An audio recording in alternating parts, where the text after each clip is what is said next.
Be grateful you still live here." The words landed sharp and clean across the dinner table, loud enough that the clink of silverware stopped mid-air. Karen didn't even look at me when she said it. She lifted her wine glass instead, like she'd made a casual observation. Like I wasn't sitting 3 feet away. My father kept chewing. My stepbrother, Nate, smirked at his plate. And just like that, I felt it, that particular shift in the air when someone has decided you are a guest in your own home. Not family. Not permanent. Tolerated. My chest went tight. Heat rose up the back of my neck the way it always does when I'm trying not to react to something that deserves a reaction. But I had learned something in the 2 years since I moved back into this house. I had learned it through a dozen dinners exactly like this one, through sideways comments delivered with wine glass in hand, through my father's silence that always landed on Karen's side. I knew what she wanted. My name is Allison Parker. I am 27 years old.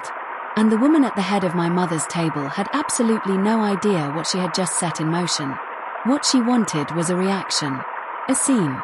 Something she could describe to my father afterward with that soft, reasonable voice of hers. The one that made everything she said sound like concern and everything I said sound like drama. So instead of reacting, I picked up my glass. Took a slow sip. Nodded once. "Of course," I said quietly. The table relaxed.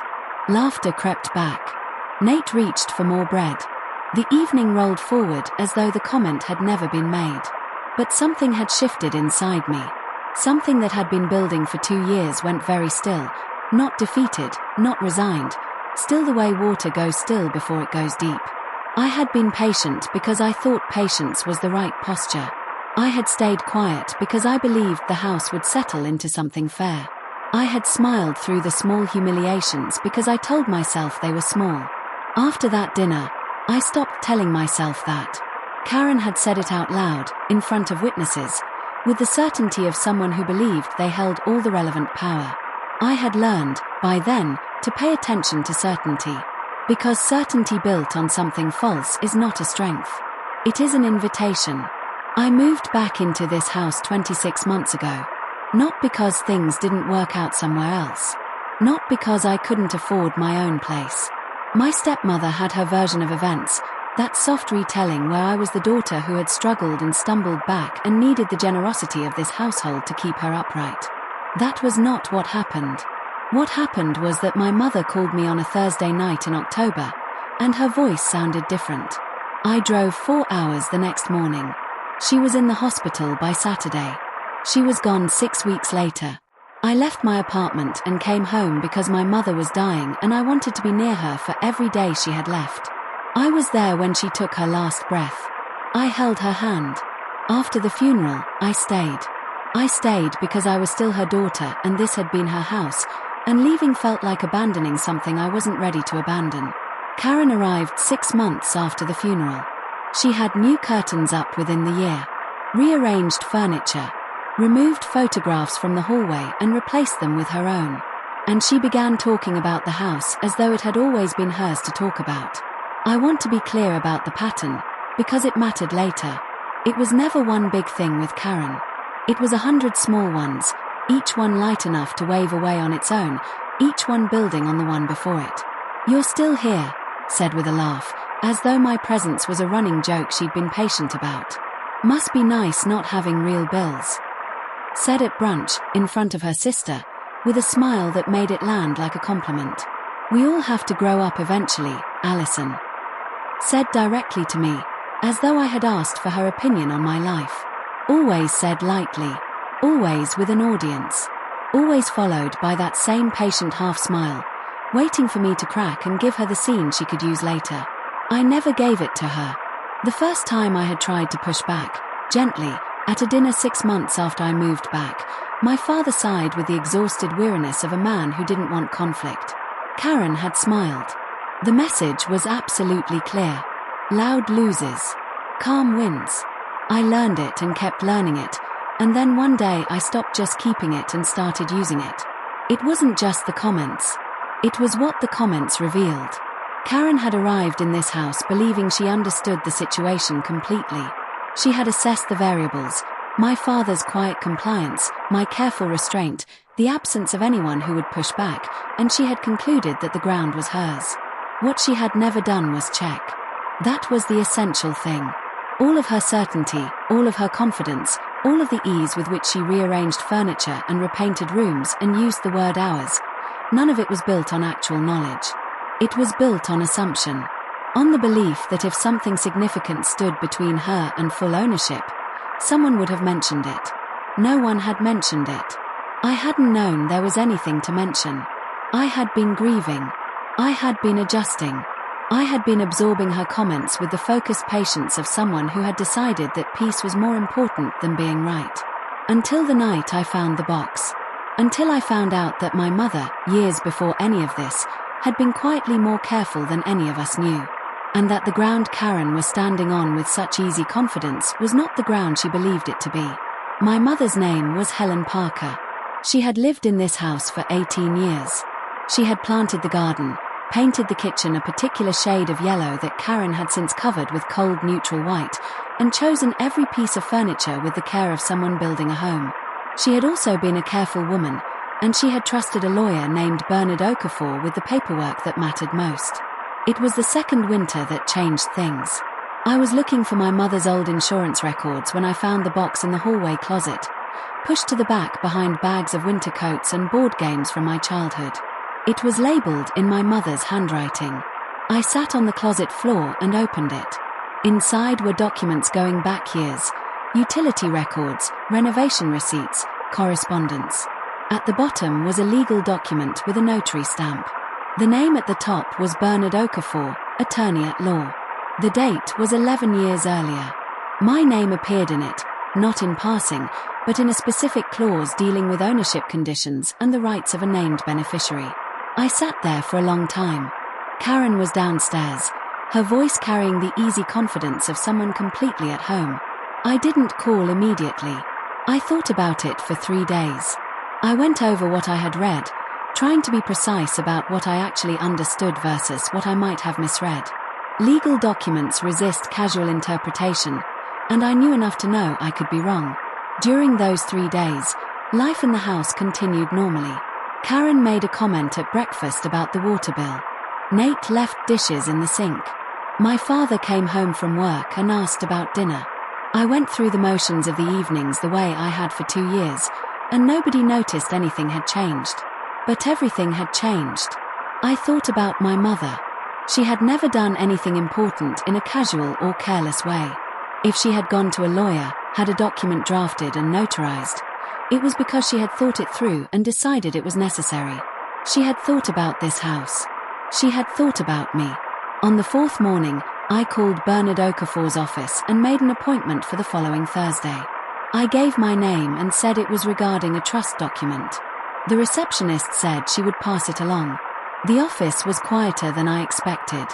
Bernard Okafor was in his 60s, with the unhurried manner of someone who had spent decades in rooms where patience mattered most. He had a copy of my mother's document already on his desk when I arrived, which told me the name had meant something to his office. He read through the relevant sections before speaking. I watched his face. "Has anyone discussed this with you?" he asked. "No," I said. He set the papers down. He looked at me steadily. "They should have," he said.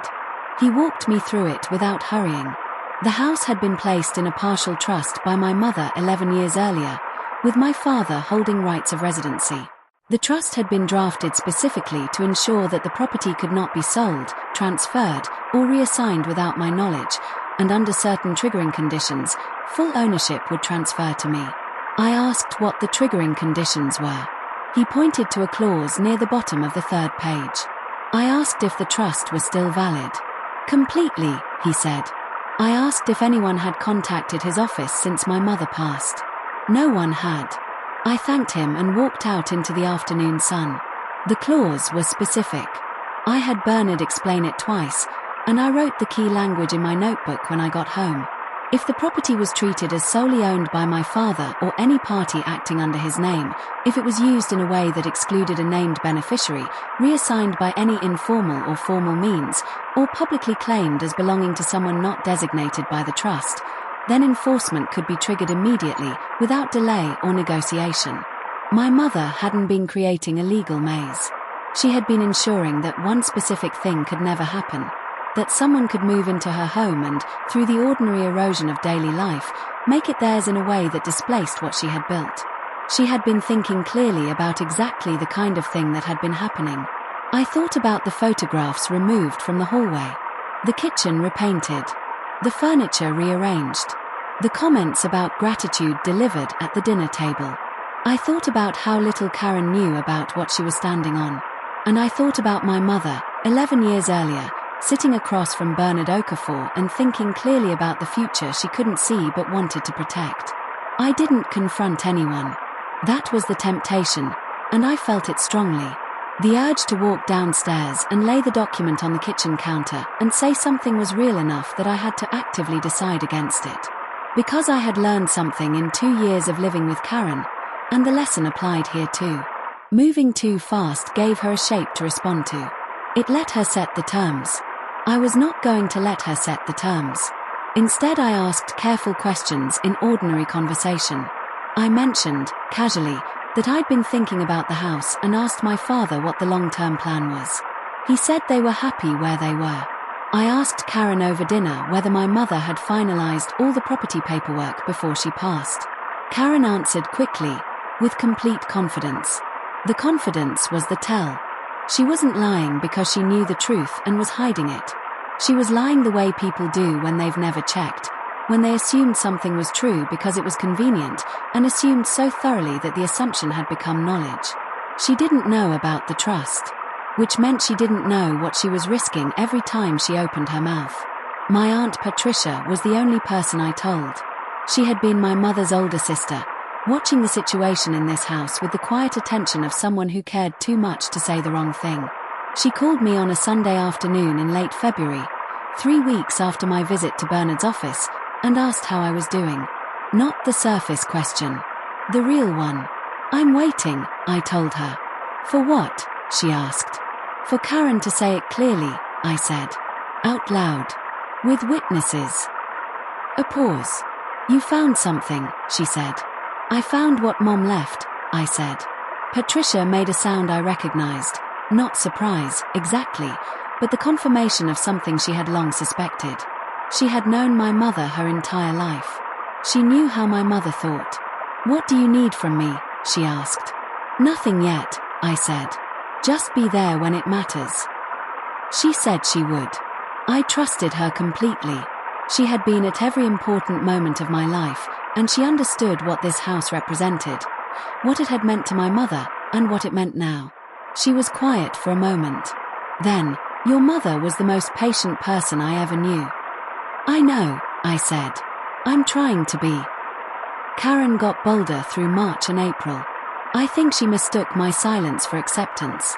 2 years of not fighting back had convinced her the dynamic was settled, that the house was hers in all the ways that mattered and mine only technically, and that the technical distinction would never cause a problem. She started referring to the house as hers more openly. Sometimes I heard it secondhand from Nate. She talked about renovations. She mentioned to a neighbor that she was thinking about updating the main bedroom and upstairs bathroom. She had an informal conversation with someone who did interior work. And once, at dinner, she said something she probably meant as a casual remark.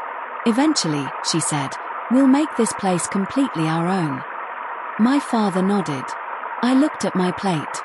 I was keeping a dated notebook in my room because Bernard had told me that documentation of a pattern could support enforcement of the clause. Not vindictively, practically, because careful records of true things carry their own kind of power, and my mother had taught me that lesson in ways I was only now fully understanding. Karen kept talking. I kept writing. The notebook filled slowly, the way honest records do. The dinner announcement came in the second week of May. Karen mentioned it to my father first. I overheard from the upstairs hallway. She was planning a dinner, she said. Extended family. A few neighbors. She wanted it to be a proper occasion. When I asked my father about it later, he said Karen had some news about the house she wanted to share. I asked what kind of news. He said he wasn't sure of the details. I went to my room and called Bernard Okafor's office.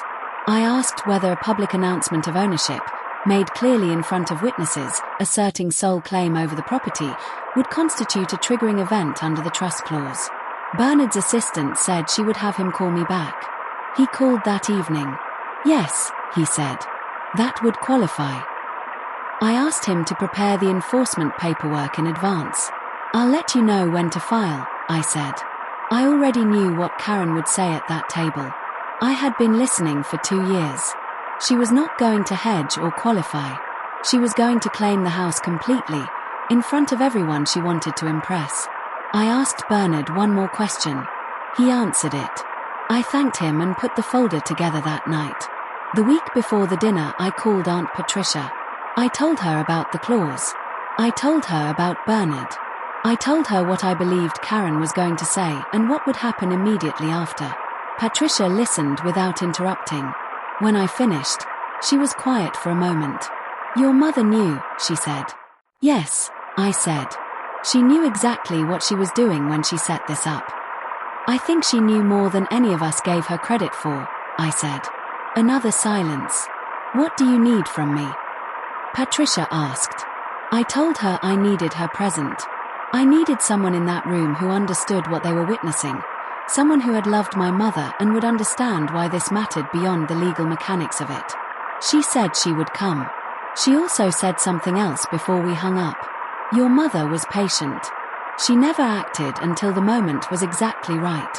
You got that from her. I thanked her. After we hung up, I sat in the quiet of my room, my mother's house around me, and I felt something that wasn't anger and wasn't grief and wasn't triumph. It was readiness. The dinner was on a Saturday evening in mid-May. Karen had set the table herself with the good china my mother had bought years ago and quietly adopted. Flowers in the center. Candles lit. The house smelled of the roast she had been preparing since morning. I came downstairs early. I went to the sideboard in the dining room and placed a folder there, flat, unremarkable, beside the serving dishes. Nobody noticed it. Guests arrived over the next half hour. Karen's sister. 2 neighbors from the road. A couple my father knew from work. Aunt Patricia arrived last and found me in the kitchen. She touched my arm briefly. Neither of us spoke. The table filled. Wine was poured. Karen moved through the room with the ease of someone entirely at home, the gracious host, comfortable and happy, completely in her element. My father sat at his usual place. I sat at mine. Patricia sat 2 seats to my left, exactly where I had suggested on the phone. The folder was on the sideboard. Dinner was served, and the conversation flowed with the warmth of people who believed they had gathered for good news, and the evening carried that feeling all the way through dessert, right up until Karen stood up. The food was good. I ate without tasting much. I was present and engaged in the conversation around me, asking questions, responding when addressed, doing nothing that would draw attention or suggest this evening was anything other than what everyone else believed it to be: a pleasant dinner, a family occasion, a night for sharing good news. Karen was warm and expansive throughout the meal. She told a story about her office that made the neighbors laugh. She complimented her sister's haircut. She refilled glasses and asked about children and nodded attentively. My father watched her with the quiet pride of a man who believed he had built something good. I watched the room. I watched the way the neighbors leaned in when Karen spoke. The way her sister deferred to her. The way Nate sat half present, assuming as teenagers assume that adult conversations weren't his concern. I watched Aunt Patricia, who was watching Karen with an expression so carefully neutral it would have looked like polite interest to anyone who didn't know her. Dessert was cleared. Coffee was poured. Karen stood up. The room settled into the particular quiet that forms around someone who is about to speak. She thanked everyone for coming. She said it meant a great deal to have family and friends together in this home. She paused on the word home, giving it just enough weight to signal that something meaningful was coming. She said she and my father had been thinking carefully about the future. She said they had decided it was time to put their full stamp on this place, to make it truly theirs, to invest in it the way you invest in something you know you will keep forever. She looked around the table as she said this, her eyes moving from face to face with the warmth of someone sharing good news, and the faces around the table looked back at her with the attentive pleasure of people happy for her. "This house," she said, "is finally, completely ours." She said it with absolute certainty. The certainty of someone who had never had a reason to doubt it. The certainty of someone who had moved through 2 years of small takings, the photographs, the curtains, the paint, the comments at dinner, and had felt no resistance and interpreted no resistance as no obstacle. I set my fork down. She heard the sound. She looked at me. "I wouldn't do that," I said. Not loudly. The kind of voice you use when you want to be heard precisely and not misconstrued, level and calm and absolutely clear. The table shifted. The warmth changed texture, the way warmth changes when something cold enters a space. Karen's smile adjusted. It didn't disappear, she was too practiced for that, but it shortened. Became careful. "I'm sorry," she said. "I said I wouldn't do that," I said. "What you're describing. I wouldn't move forward with it." She laughed. The light kind, designed to make the person it's directed at look unreasonable without her having to say anything. "Allison," she said, in the particular tone she had been using with me for 2 years. Patient. Slightly amused. "I'm not sure this is the time." "It's exactly the time," I said. I stood up. The room was very quiet. I was aware of everyone at the table.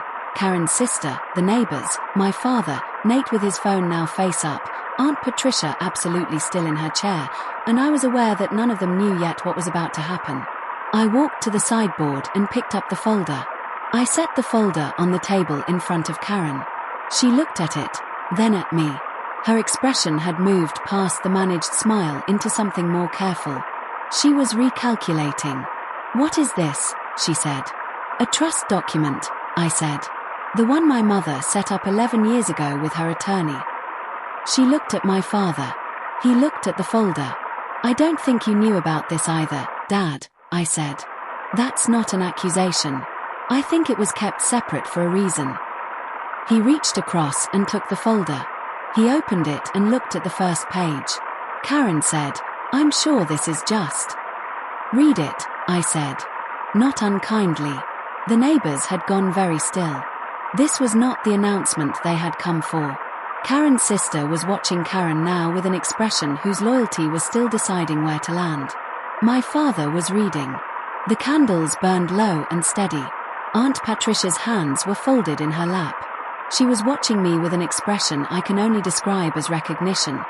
The look of someone seeing something they always knew was there, finally visible. The room was very quiet. My father read in silence for a long time. Karen tried twice to interrupt, once to suggest the document might be outdated, once to say they should discuss this privately, not at a dinner table with guests. Both times I waited for her to finish and let the silence hold. I didn't respond to her directly. I kept my attention on my father. When he finally looked up, his face had a quality I hadn't seen before. Not anger. Not shame, exactly. Something more like the expression of a person who has just understood that they missed something important, and is still working out the shape of what they missed. "This is real," he said. "Yes," I said. "Bernard Okafor is still practicing. You can call his office tomorrow." "Bernard," he stopped. "Your mother's lawyer?" "Yes." He looked at Karen. She was still holding her composure, but it was the visible kind now. You could see the effort in it. She didn't speak. "She set this up," he said. "She did," I said. "I think she was being careful. The way she was always careful about things that mattered." He looked down at the folder again. He nodded slowly. Karen found her voice. "This doesn't change anything," she said. Her tone had shifted. Cooler now, the warmth entirely gone. "Whatever this document says, we've been living here as a family for 2 years. That has to mean something." "It does mean something," I said. "It means you've had the benefit of this house for 2 years. The benefit of the garden my mother planted and the room she designed and the home she spent 18 years building." "That's the same as ownership," she said. "It isn't," I said. "Living in a place and owning it are completely different things. The trust makes that distinction clearly, and so does the law." "You're doing this in front of people," she said. "This is humiliating." You invited these people, I said. You chose this moment for your announcement. I didn't choose it for you. She stared at me. The clause in the trust specifies that if the property is publicly claimed as solely owned by a party not designated in the trust, enforcement can be triggered immediately. You said it clearly at this table, in front of witnesses. I gestured at the room. Karen's sister looked away. The neighbors were very still. My father closed the folder and set it down. What followed was not a scene. The temptation in telling this story is to make it dramatic, to have Karen cry or shout or say something that let me deliver a final devastating line. That is not what happened. What happened was quieter and more complete. Karen went still with the particular stillness of someone who has lost the ground under a position they were certain was solid, and is now trying to understand where they are standing. My father asked the guests gently if they would give us some time. They left with the discomfort of people who had come for a celebration and understood they were witnessing something private. Karen's sister paused at the door and looked at Karen. Karen didn't look back. Aunt Patricia stayed. She was the only one I had wanted there, and she stayed exactly as I had needed her to, quietly present, witness to something my mother had set in motion years before any of us understood why. When the room emptied, my father asked what I needed. I told him I would call Bernard in the morning. Then I picked up my glass and took a slow sip. The same gesture I had made the night Karen told me to be grateful. The same table. A different room entirely. I took a slow sip. The same gesture I had made 6 months earlier when Karen had said, "Be grateful you still live here," and I had swallowed everything I was feeling and answered, of course, in a quiet voice. Karen watched me do it. I met her eyes. "I want you to understand something," I said. "I didn't do this because I hate you. I didn't do it for revenge. I did it because this is my mother's house, and she left it to me, and you were in the process of taking it." Karen said nothing. "You didn't know about the trust," I said. "I believe that. But not knowing didn't change what you were doing. You were claiming something that was never yours to claim." My father said my name. Quietly. "I know, Dad," I said. "I know you didn't know either. That's between you and Mom's memory, and it's not mine to judge." I stood up from the table. "I'm not asking anyone to leave," I said. "That's not what this is. But I need everyone in this house to understand, from this point forward, what is actually true and what was simply assumed." I walked toward the door. Aunt Patricia found me in the garden later that evening. The night was mild and clear, warm enough to stand outside without a jacket if you admitted spring had arrived. I was standing near my mother's rose bushes, which Karen had pruned too aggressively the previous autumn and which were growing back slowly in their own time. Patricia stood beside me without saying anything for a moment. Then she said, "She would be proud of you." "I don't know about proud," I said. "I think she'd say I was a little slow." Patricia made a sound that was almost a laugh. "She was patient," she said. "But she also raised you to know when patience was finished." We stood in the quiet. Inside, through the kitchen window, my father was sitting at the table alone. Karen had gone upstairs. Nate's light was on in his room. "What happens now?" Patricia asked. "Bernard files the enforcement notice," I said. "The house transfers into my name with conditions that protect Dad's residency. Everything legal. The way Mom planned it." Patricia nodded. "That's exactly what she would have wanted," she said. "My mother had never wanted drama. She had wanted the right thing to happen at the right time, arranged carefully in advance so that it could. She had done that. The following Monday I called Bernard. He filed the paperwork that afternoon. The trust was clear, conditions had been met, and my father did not contest it. He had spoken with Bernard himself and read everything carefully. I think he had always sensed my mother would not leave things without structure. Karen and I did not have another conversation about it. What came instead was a long silence, and then a gradual adjustment in how she moved through the house. More careful. Less proprietary. She did not use the word hours about the house again. One evening in June I was sitting on the back porch watching the garden when my father came outside. He sat in the other chair, the one my mother used to use, and we were quiet for a while. "She was thinking ahead," he said. "She always was," I said. He nodded. We sat there as the light faded, in the house that had always been mine, in the quiet my mother had arranged for me to inherit along with everything else she had left behind. I had learned, in the end, what she had always known. The truth doesn't need volume. It just needs the right moment. And some people have the patience to build that moment years in advance.